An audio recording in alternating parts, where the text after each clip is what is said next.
À 18 ans, mes parents ont dit qu'ils étaient trop fauchés pour m'aider avec l'université. 2 ans plus tard, ils ont dépensé 28 000 € pour la fête de mon frère.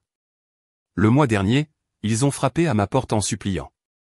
Pendant que je signais des chèques qu'ils n'ont jamais. Je m'appelle Manon Dubois, et j'avais 18 ans le soir où ma mère a appris le mot budget.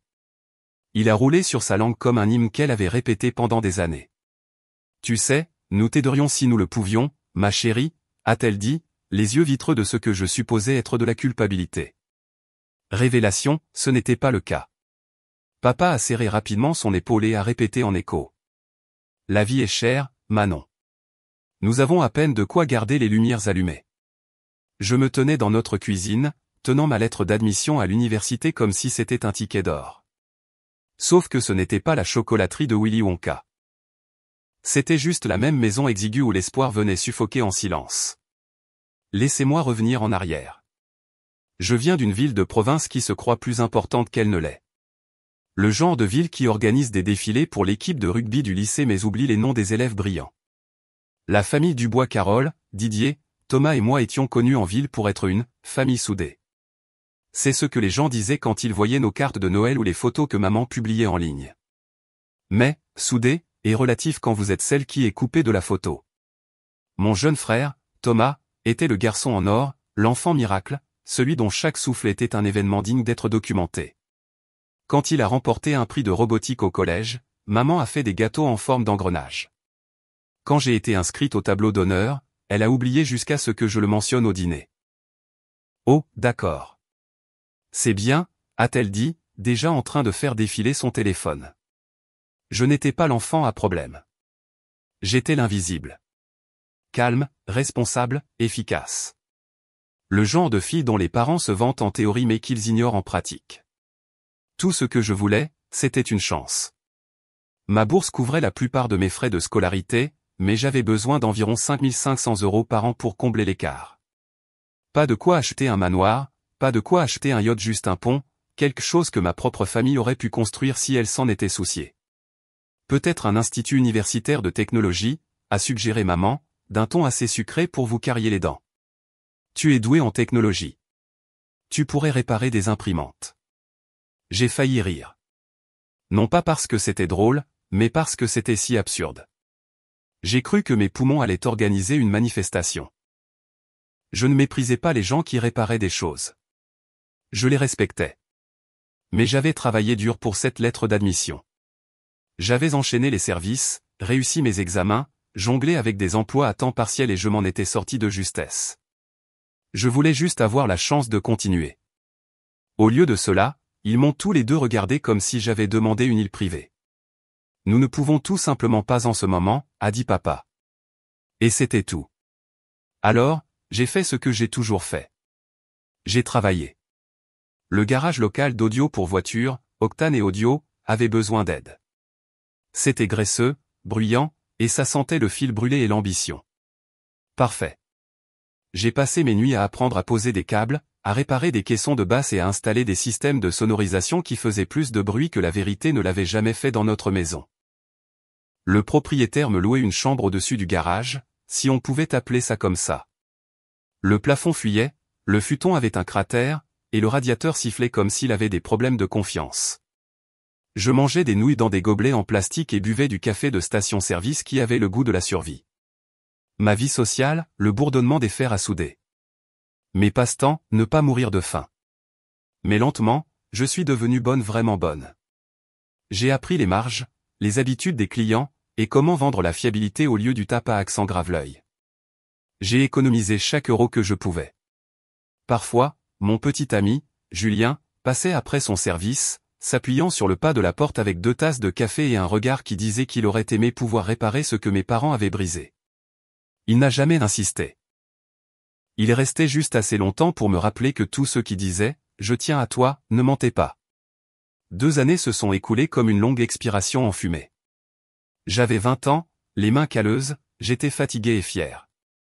Et puis est arrivé le moment qui a tout mis en perspective. Le 16e anniversaire de Thomas, 28 000 €.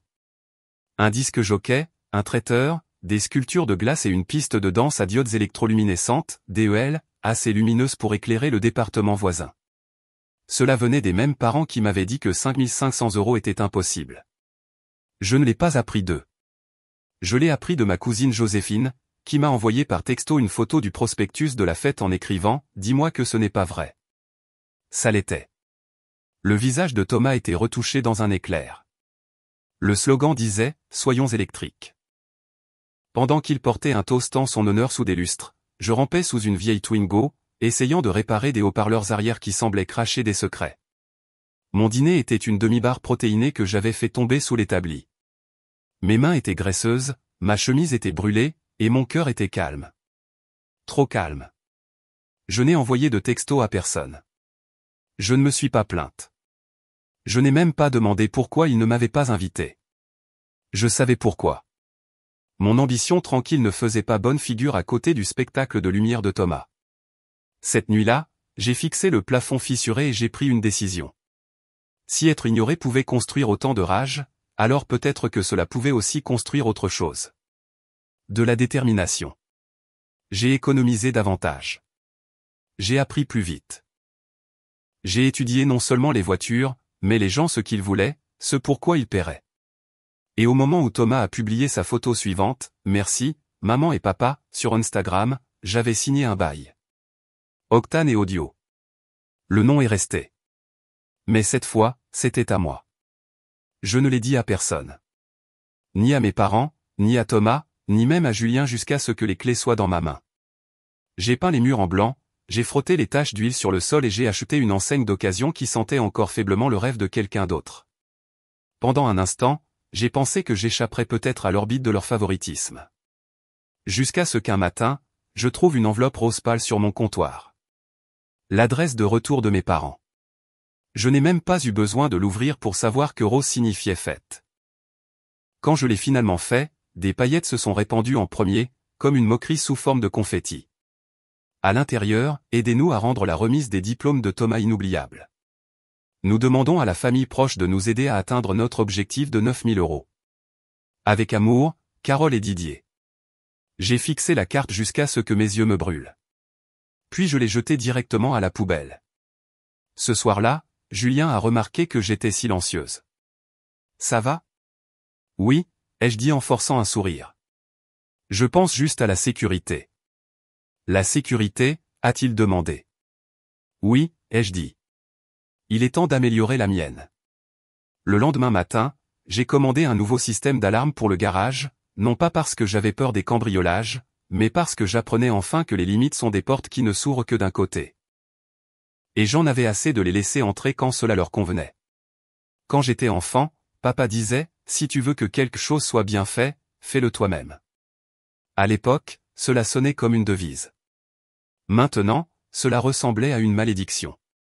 Une malédiction sous laquelle je vivais depuis que j'étais assez grande pour signer moi-même mes autorisations de sortie. À 20 ans, Octane et Audio n'étaient plus seulement un garage. C'était un battement de cœur. La peinture était écaillée. Le plafond fuyait dans un coin. Et la machine à café cliquetait comme si elle voulait prendre sa retraite, mais c'était à moi. Chaque vis, chaque fil, chaque boulon murmurait une sorte de fierté que mes parents ne m'avaient jamais donnée. J'ai arrêté d'attendre des appels téléphoniques qui ne venaient jamais. Je ne m'attendais pas à ce qu'ils me rendent visite ou qu'ils publient des choses sur leur fille, la propriétaire d'entreprise.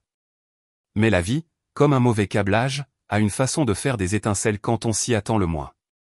C'est arrivé dans un magasin de bricolage un jeudi pluvieux. Je réapprovisionnais le stock de fils pour haut-parleurs quand j'ai failli rentrer dans le chariot de ma mère. Elle s'est figée. Manon, ouah, ça fait une éternité. 2 ans, ai-je dit, presque jour pour jour. Ses yeux ont balayé l'allée comme si elle cherchait une sortie de secours. Tu as l'air en pleine forme. Tu fais toujours ce, truc de radio. Je possède le garage maintenant, ai-je dit. Octane et Audio. Son sourire s'est crispé comme s'il n'était pas à la bonne taille sur son visage. Oh, c'est bien. Thomas pense à lancer une marque de vêtements. Il est vraiment créatif, tu sais. Bien sûr qu'il l'est, ai-je murmuré. C'est alors que papa est apparu, poussant un chariot rempli de bois, de guirlandes lumineuses pour terrasse et d'un système de sonorisation extérieure valant plus que ma voiture. Il m'a fait un signe de tête bref. Toujours à travailler sous les voitures. Toujours à financer des fêtes, ai-je rétorqué, mon ton calme et tranchant comme un rasoir. Ça a fait mouche. Le visage de maman a rougi d'une délicate nuance de culpabilité.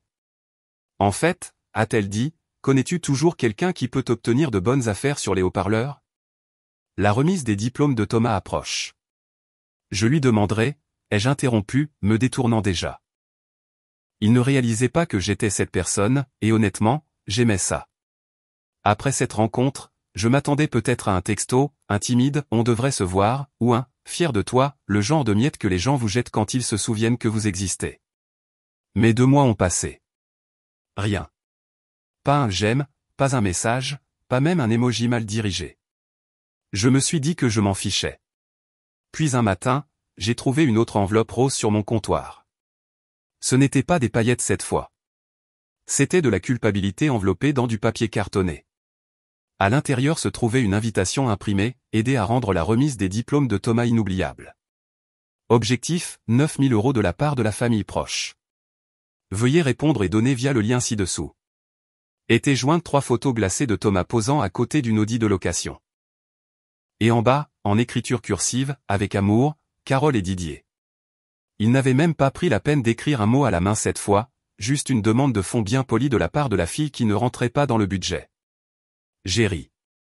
Pas fort, pas avec colère. Le genre de rire qui se brise à mi-chemin parce que l'alternative est de crier.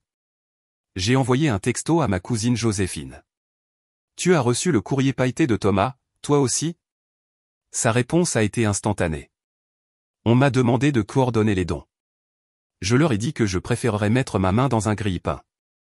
Nous avons ri, mais il y avait une brûlure sous-jacente, le genre qui ne s'apaise pas avec des blagues.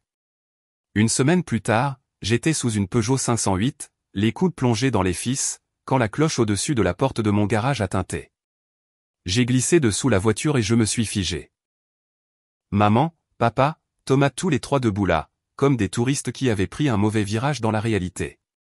Le sourire de maman était fragile. Ouah, Manon, c'est vraiment quelque chose. Je ne savais pas que tu avais un vrai garage. Vrai, ai-je répété. Comme toutes ces fêtes? Thomas s'est approché des écrans tactiles.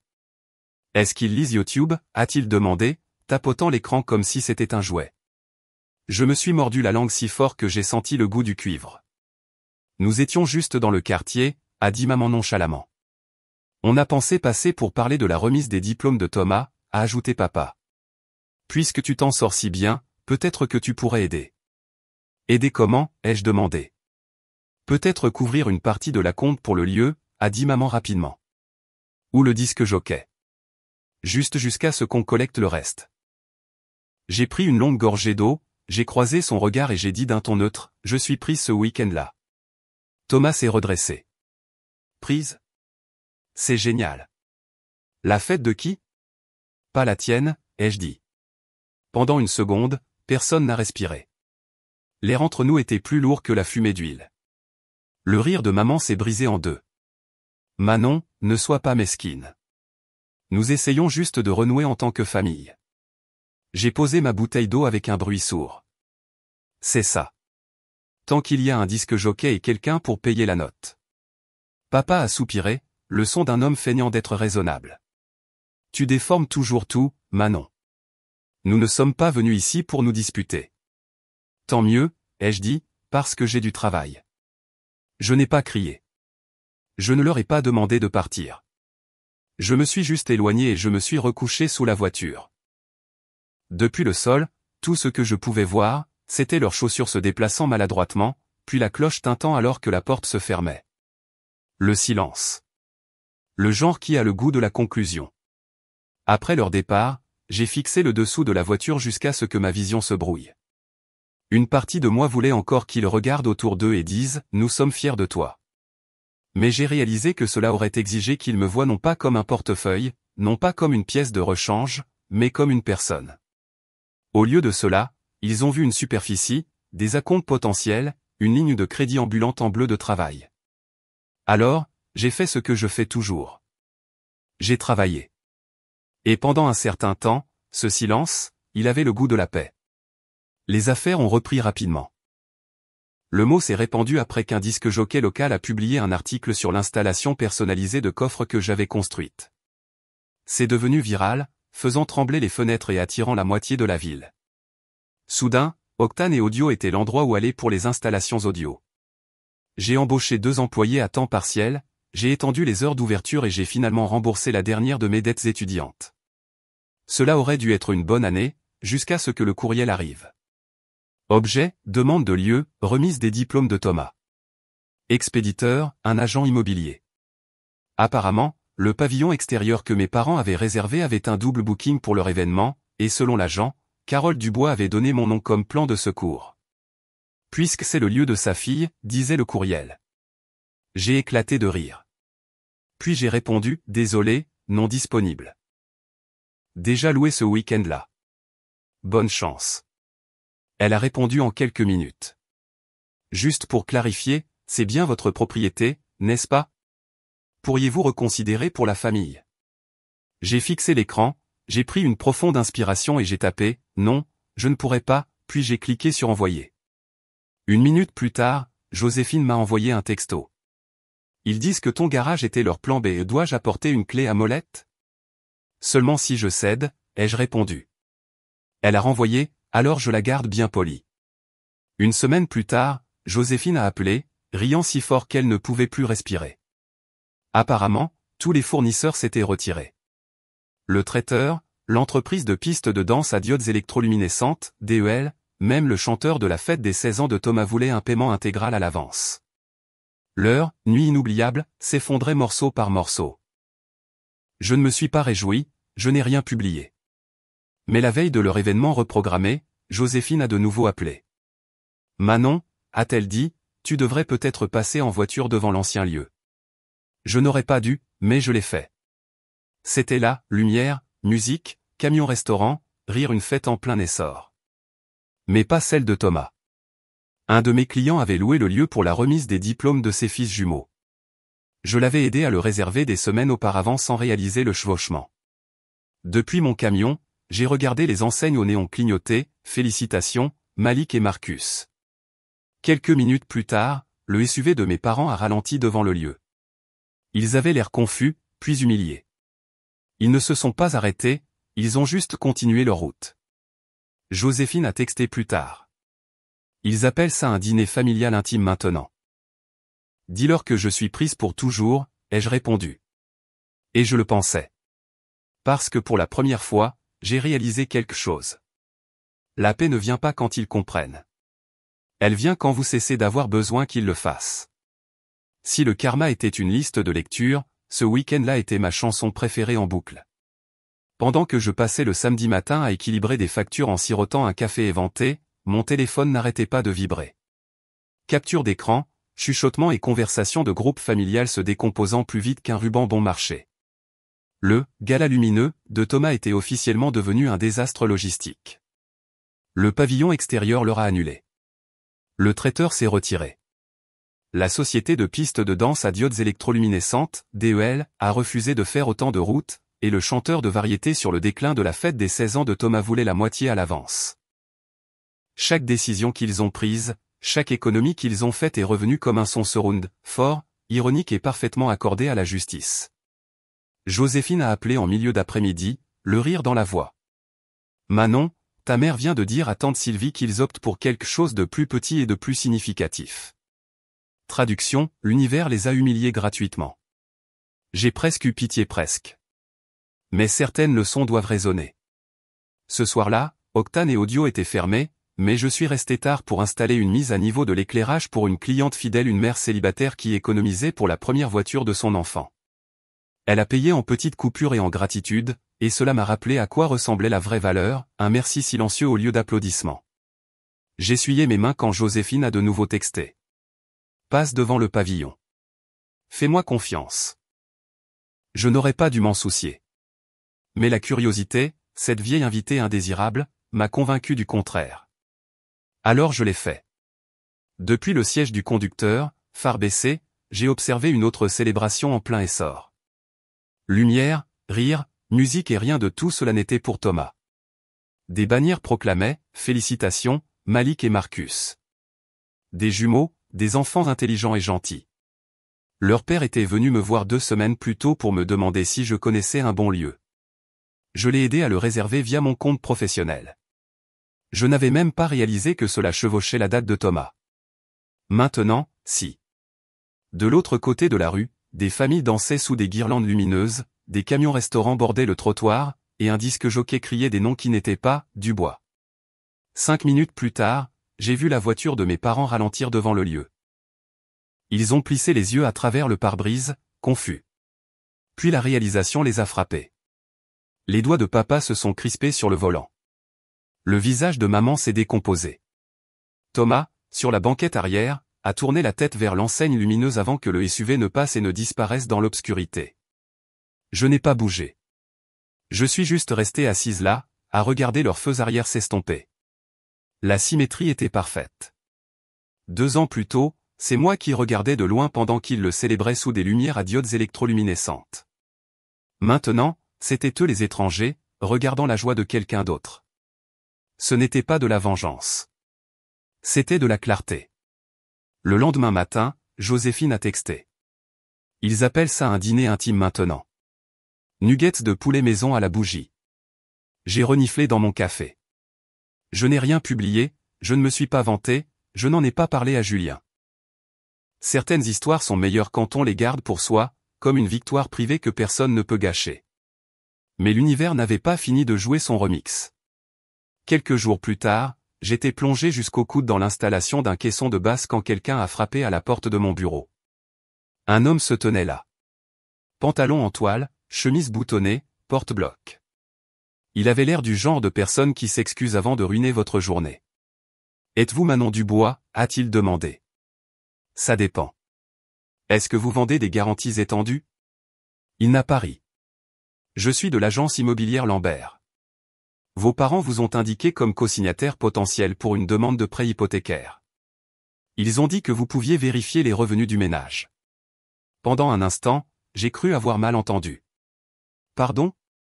Ils ont indiqué que vous souteniez les paiements de l'hypothèque principale. » J'ai fermé la porte en pleine phrase, puis je l'ai rouverte, juste assez longtemps pour lui rendre sa carte de visite.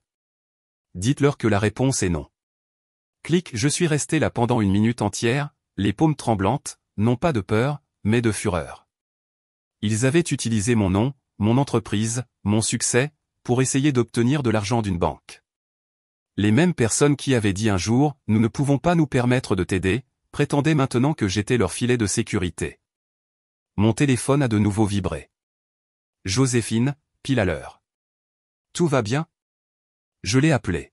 « Tu ne vas pas croire ça », ai-je dit. Ils ont essayé de m'utiliser comme co-signataire sur leur prêt immobilier. Son halètement a crépité à travers la ligne. « C'est illégal. » Seulement si je signe, ai-je dit, ce que je n'ai pas fait et ne ferai jamais. Silence. Puis Joséphine a dit doucement, « Manon, as-tu déjà pensé à quitter cette ville ?» Celle-là a atterri différemment. « Quitter » ai-je répété. « Oui » a-t-elle dit. « Tu as construit quelque chose de réel. Tu ne dois rien à personne ici. Octane et audio est solide. Tu pourrais ouvrir un autre garage quelque part de plus grand, quelque part de nouveau. » Ces mots me sont restés en tête longtemps après que nous ayons raccroché. Ce soir-là, je suis resté au bureau après la fermeture. Des plans étaient étalés sur le bureau. Des chiffres, des lois d'urbanisme, des projections de coûts, mon écriture courant sauvagement sur chaque page. Le bourdonnement de l'enseigne au néon à l'extérieur sonnait comme une permission. Pour la première fois, je ne planifiais pas par survie. Je planifiais par possibilité. Peut-être que Joséphine avait raison. Peut-être qu'il était temps d'arrêter de me prouver dans la même ville qui refusait de me voir. Au cours de la semaine suivante, j'ai visité un entrepôt à 3 villes de là. Ce n'était pas joli. Des taches d'eau au plafond, des murs jaunis, une légère odeur de regret et d'oignon, mais il y avait de la superficie et une porte de garage fonctionnelle. Cet endroit pourrait faire l'affaire, a dit Joséphine, marchant le long du périmètre à mes côtés. Un peu hanté, a-t-elle ajouté, mais on peut arranger ça avec des bandes de diodes électroluminescentes, DEL. J'ai ri. Toi et tes diodes. Et, a-t-elle dit en souriant, la boucle est bouclée. J'ai regardé l'espace vide et je l'ai vu par éclairs, des bails, des porte-outils, un petit coin salon, même un studio de balado-diffusion, si jamais je perdais la tête. Je ne l'ai pas dit à mes parents. Je ne l'ai même pas dit à Julien. Pas encore. C'était à moi. Une renaissance tranquille construite sur tout ce qu'ils avaient négligé. En fermant la porte à clé derrière moi, j'ai aperçu mon reflet dans la vitre. Chemise tachée de graisse, yeux fatigués, un petit sourire satisfait. Pour la première fois, la fille qu'ils avaient oublié de financer ressemblait à quelqu'un que personne ne pourrait plus jamais se permettre de sous-estimer. 2 jours plus tard, j'ai reçu un courriel. Objet, candidature, assistant technicien. De Thomas Dubois. J'ai cligné des yeux, puis encore une fois. En pièce jointe se trouvait un curriculum vitae au format de document portable. Objectif, recherche d'une opportunité d'apprendre l'installation audio de voitures et d'acquérir une expérience pratique. Compétences, esprit créatif, apprentissage rapide, esprit d'entreprise. Disponibilité, temps plein, peut commencer immédiatement. Ma mâchoire est littéralement tombée. Je l'ai transféré à Joséphine. Sa réponse est arrivée en quelques secondes, « S'il te plaît, dis-moi que c'est une blague. » Il n'y a aucune chance qu'il sache comment joindre un fichier de ce format. Je n'ai pas répondu. J'ai juste fixé l'écran. Thomas, le même frère qui m'avait autrefois bloqué de ses invitations de fête, voulait maintenant travailler pour moi. Ce n'était pas de l'ironie, c'était de la symétrie, et peut-être la partie la plus poétique de toutes. Pendant 3 jours entiers, j'ai fixé le courriel de Thomas, non pas parce que je ne savais pas quoi dire, mais parce que je voulais que la satisfaction du silence dure un peu plus longtemps. Il fut un temps où j'aurais sauté sur l'occasion de renouer, même en serrant les dents. Ce temps était révolu. Le 4e matin, j'ai répondu par une seule ligne, « Merci de votre intérêt. Nous n'embauchons pas de membres de la famille actuellement. » Aucune émotion, aucune faute de ponctuation, juste la vérité, nette et finale. J'ai cliqué sur envoyer et je suis retourné câbler un système de sonorisation comme si c'était de la méditation. Cette semaine-là, je me suis concentré sur le nouvel entrepôt, j'ai signé le bail, j'ai commencé à esquisser des plans avec Joséphine. 3 bails, un salon, peut-être même un coin pour des ateliers. Nous avons parlé d'embaucher de vrais apprentis, le genre qui voulait vraiment apprendre. J'ai même contacté une association locale qui aidait les adolescents en difficulté à apprendre des métiers. C'était bien, productif, ancré, comme si je dirigeais enfin ma propre histoire au lieu d'attendre d'être écrite dans celle de quelqu'un d'autre. Chaque soir, Julien passait après son service. Il apportait des plats à emporter et s'asseyait par terre à côté de moi pendant que je marquais des plans avec une lampe stylo. « Tu le fais vraiment ?» a-t-il dit un soir, en souriant. « Oui » ai-je dit, pour de vrai cette fois. Il s'est appuyé en arrière sur ses mains. « Tu construis quelque chose qu'ils ne comprendront jamais. » « Je sais » ai-je dit. « C'est le but. » Il a souri à cela, ce genre de sourire silencieux et complice qui n'a pas besoin d'applaudissements. Mais l'univers a le sens de l'humour, et le mien aimait apparemment les rediffusions.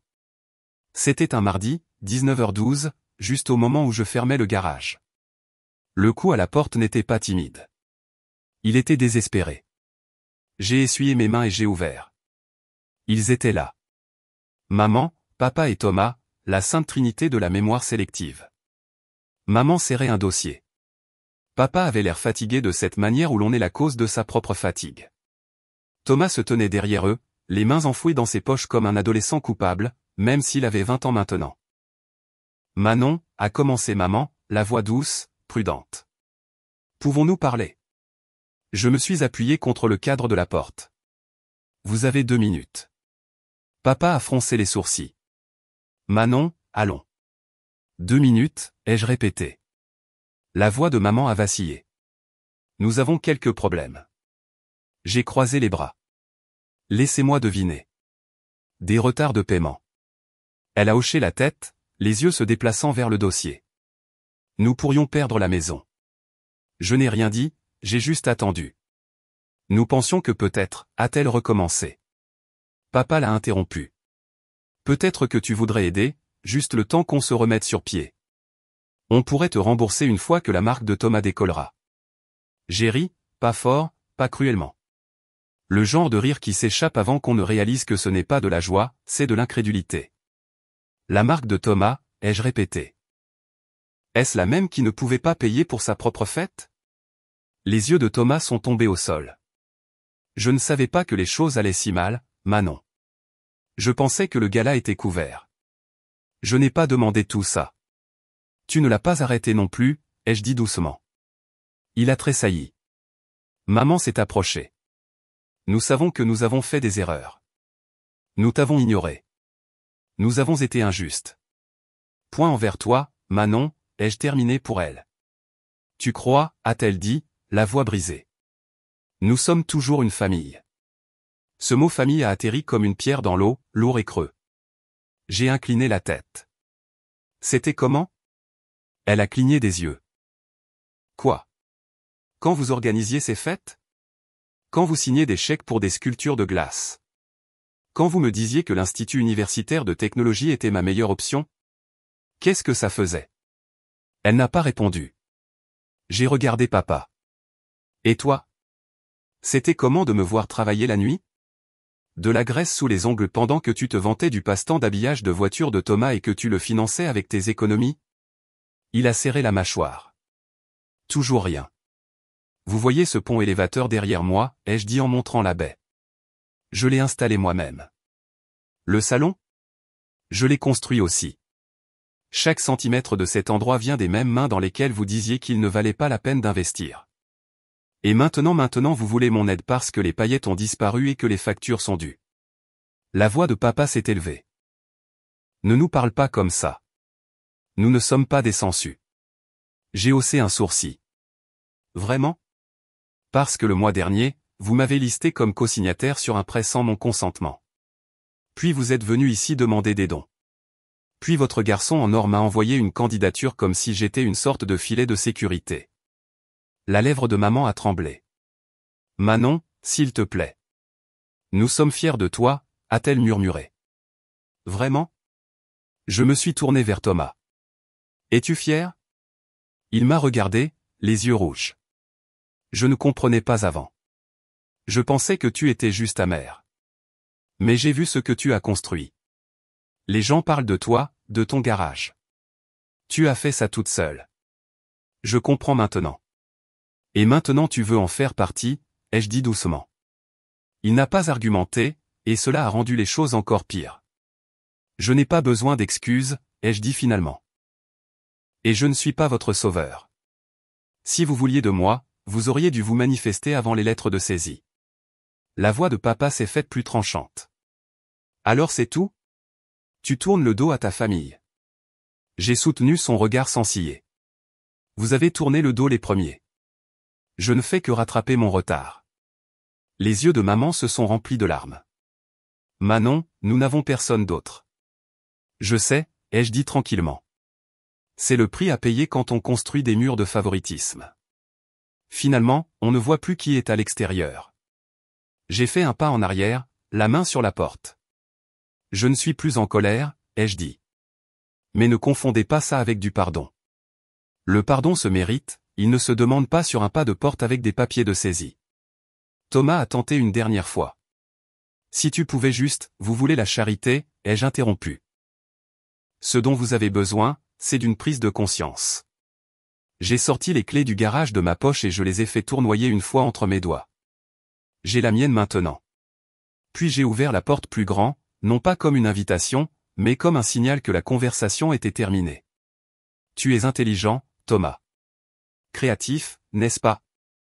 Esprit d'entreprise, ai-je dit, citant son curriculum vitae. Il a grimacé. Vous vous en sortirez. Vous tous. Papa a ouvert la bouche, mais je m'étais déjà détourné.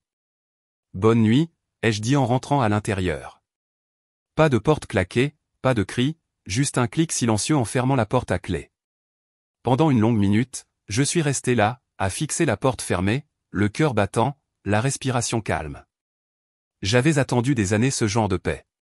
Elle ne rugissait pas. Elle ne brillait pas.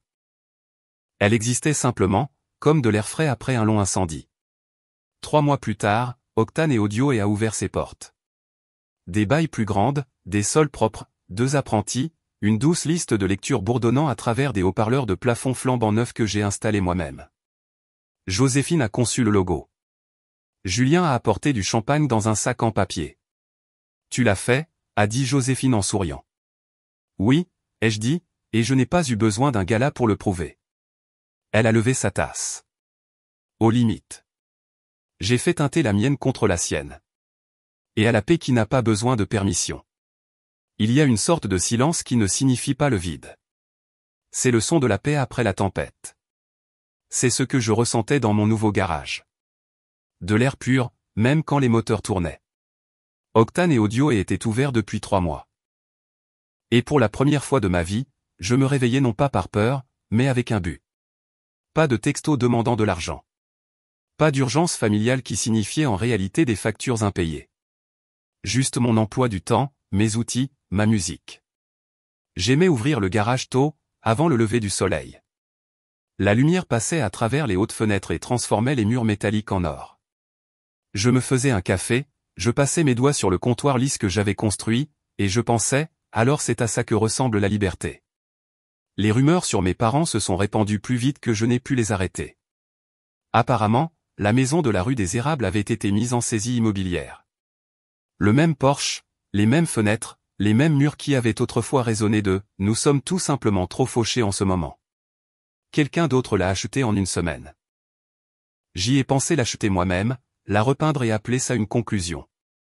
Mais la vengeance déguisée en charité reste de la vengeance. J'ai laissé tomber. Joséphine m'a quand même envoyé le lien de l'annonce avec la légende « Justice poétique ». Prête à emménager.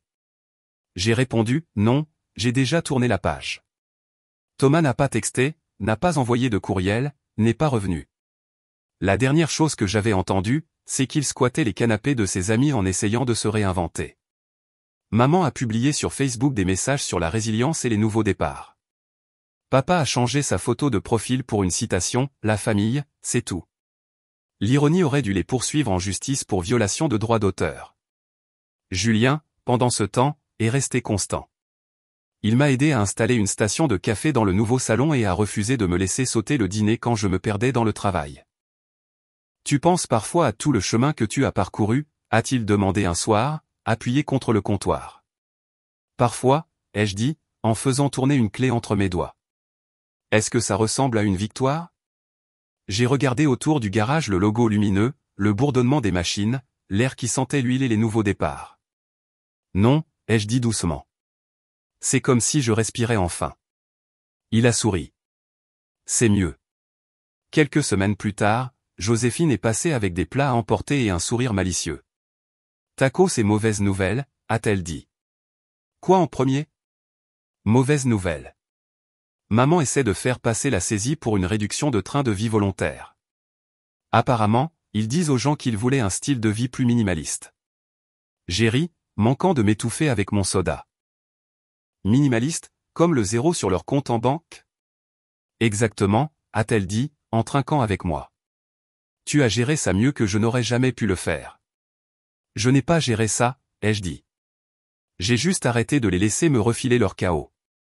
Ce soir-là, après le départ de Joséphine, je suis resté seul dans le garage. Les lumières étaient tamisées, l'air silencieux à l'exception du faible bourdonnement du système de refroidissement.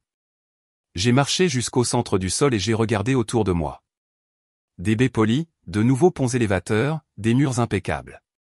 Il n'y avait pas de bannière, pas de ballon, pas d'affiche, fier de toi, Manon. Et pourtant, je ne m'étais jamais senti aussi célébré.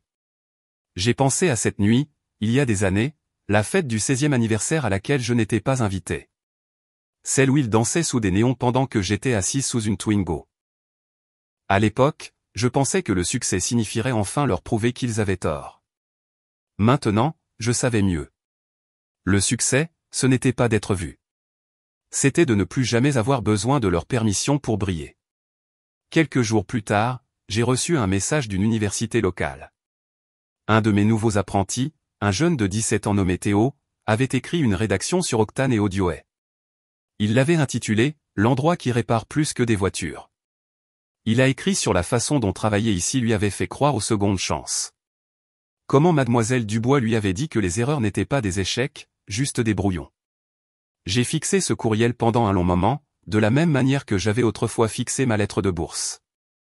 Mais cette fois, il n'y avait pas d'angoisse, seulement de la gratitude. Je l'ai imprimé et épinglé sur le tableau de liège derrière le comptoir, juste au-dessus du thermostat, où il pouvait capter chaque rayon de lumière qui passait par la fenêtre avant. Ce week-end-là, Julien et moi étions assis devant le garage, mangeant des plats à emporter sur le capot de sa voiture. Il m'a tendu un soda et a dit, « Tu te rends compte que tu es une sorte de légende maintenant, non ?» J'ai reniflé. Je répare des haut-parleurs, je ne sauve pas des royaumes. N'empêche, a-t-il dit, les gens t'admirent, surtout ceux qui ont été ignorés. Je l'ai regardé longuement. Tu sais ce qui est drôle? Être ignoré m'a appris à construire sans témoin. Il a souri. Et maintenant, ils regardent tous. Oui, ai-je dit, mais pas pour les raisons qu'ils pensent. Nous avons fait teinter nos canettes, et pour une fois, je n'ai pas ressenti le besoin de combler le silence. Plus tard dans la nuit, j'ai fermé à clé, j'ai éteint les lumières et je me suis tenu dans l'embrasure de la porte. L'enseigne au néon brillait faiblement dans l'obscurité. Octane et Audioet. Construit à la main. J'ai pensé à mes parents, à leurs fêtes, à leurs excuses, à leurs besoins incessants de validation. Et puis j'ai pensé à moi. Pas de gala, pas de sculpture de glace, pas d'applaudissements, juste la paix. J'ai souri et j'ai murmuré à la pièce vide, dis-leur que je suis prise pour toujours.